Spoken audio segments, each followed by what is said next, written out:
নাবালিকা ছাত্রীকে মায়াপুরের হোটেলে নিয়ে শারীরিক সম্পর্ক এবং সেই ভিডিও ভাইরাল করার অভিযোগে এবার গ্রেপ্তার যুবক। মায়াপুরের হোটেলে এক নাবালিকার সঙ্গে শারীরিক সম্পর্ক করে সেই ছবি ভাইরাল করার অভিযোগে গ্রেপ্তার এক যুবক। ধৃত অভিযুক্তের নাম রোহিত দাস।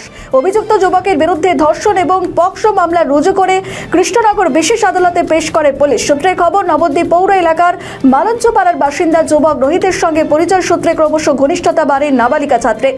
অভিযোগ, বেশ কয়েক মাস আগে নাবালিকা ছাত্রীকে নিয়ে মায়াপুরের একটি হোটেলে যায় অভিযুক্ত যুবক, আর সেখানেই নাবালিকার সঙ্গে শারীরিক সম্পর্ক স্থাপন করে এবং তাই সেই ভিডিও সমাজ মাধ্যমে ছড়িয়ে দেয় বলে অভিযোগ। সম্প্রতি সেই ভাইরাল ভিডিও ইতিমধ্যেই নাবালিকা ছাত্রীর পরিবারের নজরে আসে। এরপরই নবদ্বীপের মালঞ্চপাড়ার বাসিন্দা অভিযুক্ত যুবক রোহিত দাসের বিরুদ্ধে শুক্রবার নবদ্বীপ থানায় লিখিত অভিযোগ দায়ের করে ছাত্রীর পরিবার। তারপরই তাকে গ্রেপ্তার করে পুলিশ। ভিডিওটা ছাড়লে কেন? ভিডিওটা আমি ছাড়িনি। কে ছেড়েছে?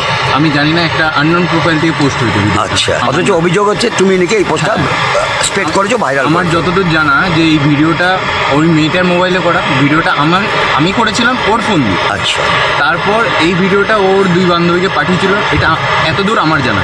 আর আমাকে ও ভিডিও হোয়াটসঅ্যাপে পাঠিয়েছিল 1 টাইম ভিউ। আর আপনারা জানেন 1 টাইম ভিউয়ের ভিডিও না ডাউনলোড করা যায় না স্ক্রিন রেকর্ড করা যায়। তাও তার উপর দিয়ে অভিযোগ উঠলো, সেগুলো নিয়ে যাচাই করা হলো, তো সেখানে কোনো তো প্রমাণ পাওয়া গেল না। তারপর আমার উপরে পক্সো কেস দেওয়া হলো সেটা করে। আমাদের ভিডিও ভালো লাগলে লাইক ও শেয়ার করুন, কমেন্ট